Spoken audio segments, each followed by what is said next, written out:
తాకట్లో ఉన్న మీ బంగారాన్ని విడిపించి ఆ రోజు ఆన్లైన్ రేటుకి కొంటాం. Sharma gold company. రాజమండ్రిలో ఫార్మసీ విద్యార్థిని కథ విషాదాంతమైంది. ప్రాణాలతో బయటపడతాదని కుటుంబ సభ్యులు కోటి ఆశలతో ఎదుర్చూడగా వారి ఆశలు నిరాశలయ్యాయి. బొల్లినేని కిమ్స్ ఆసుపత్రిలో 12 రోజులుగా ప్రాణాల కోసం పోరాడుతున్న అంజలి శుక్రవారం ఉదయం మృతి చెందినట్టుగా వైద్యులు చేసిన ప్రకటనతో కన్నీరు మున్నీరుగా విలపిస్తున్నారు. కిమ్స్ లో పనిచేసే దీపక్ అనే సూపర్వైజర్ తనకు అన్యాయం చేశాడనే కారణంతో ఈ నెల 23న ఆసుపత్రిలోనే మత్తు ఇంజెక్షన్ తీసుకుని అపస్మారక స్థితికి చేరుకుంది. తాజాగా అంజలి మరణంతో రాజమండ్రిలోని బొల్లినేని కిమ్స్ ఆసుపత్రి వద్ద ఉద్రిక్తత పరిస్థితులు నెలకొన్నాయి.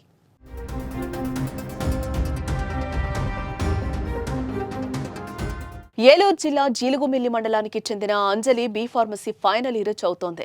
చదువుకుంటూనే రాజమహేంద్రవరంలోని కిమ్స్ బొల్లినేని ఆసుపత్రిలో ఫార్మసిస్ట్గా పార్ట్ టైం ఉద్యోగం చేస్తోంది.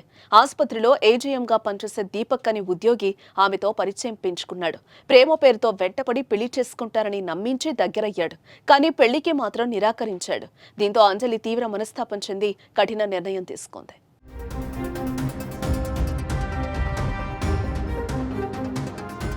దీపక్ వేధింపులపై 3 పేజీల లేఖ రాసింది అంజలి. శారీరకంగా, మానసికంగా దీపక్ వేధించాడంటూ లేఖలో వెల్లడించింది. జీవితమంతా నాశనం చేసుకుని ఏడవడానికి కూడా తన ఓపిక లేదని, దీపక్ చేతిలో మోసపోయి ఇంటికి వెళ్లే ధైర్యం లేదని నోట్లో పేర్కొంది. జీవితంపై చాలా కలలు కన్నానని, కానీ వాటిని ఒక్క కసాయి చిదిమేశాడని ఆవేదనను వ్యక్తం చేసింది.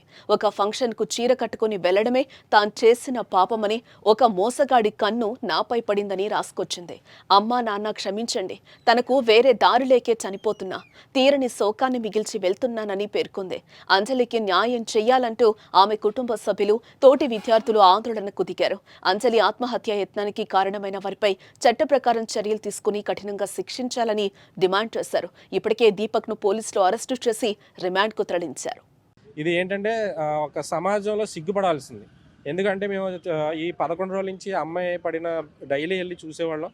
ఆ అమ్మాయి ఆ బెడ్ మీద ఉన్న పరిస్థితులు అవ్వచ్చు, లేదంటే ఆ అమ్మాయి పడిన క్షోభ అవ్వచ్చు, మనం మాటల్లో వర్ణించలేం. ఆ జరిగిన 2 రోజులు కూడా యాజమాన్యం నుంచి అయితే సరైన స్పందన లేదనేది వాళ్ళ బంధువులు అవ్వచ్చు, మేము వెళ్ళిన తర్వాత కూడా మాకు అర్థమైంది. ఎప్పుడైతే కలెక్టర్ ఆధ్వర్యంలో ట్రీట్మెంట్ అనేది స్టార్ట్ చేశారో అప్పుడు ఆ పేరెంట్స్కి కొంచెం ఒక నమ్మకం వచ్చింది. అదైతే మేము చూసాం. కానీ ఆల్రెడీ ఏదైతే అమ్మాయి పాయిజన్ తీసుకుందో ఇంజెక్షన్, ఆ డాక్టర్స్ ఆల్రెడీ చెప్పారు బ్రెయిన్ అనేది కంప్లీట్గా డెడ్ అయింది అని. కానీ మళ్ళీ తర్వాత అది కొంతవరకు పనిచేస్తుంది, కొంతవరకు పని చేయట్లేదు అనేది కొంచెం అనుమానాస్పదంగా కూడా అప్పుడు మాట్లాడడం జరిగింది. ఇలాంటి కామాంధుడిని, ఇలాంటి నీచుడిని అసలు కూడా ఈ సమాజంలో బతకడానికైతే అర్హుడు కాదు. ఇలాంటి వాడికి గవర్నమెంట్ తరఫున న్యాయం జరగాలి. గవర్నమెంట్ నుంచి వాడికి కఠినంగా శిక్ష పడి, ఉరి శిక్ష లాంటిది వాడికి వేసి, అలాంటి ఎటువంటి అంటే మిగతా మహిళలకి ఎటువంటి హానికరం జరగకుండా ఇలాంటి వ్యక్తులకైతే బుద్ధి జరగాలని మేము కోరుకుంటున్నాం.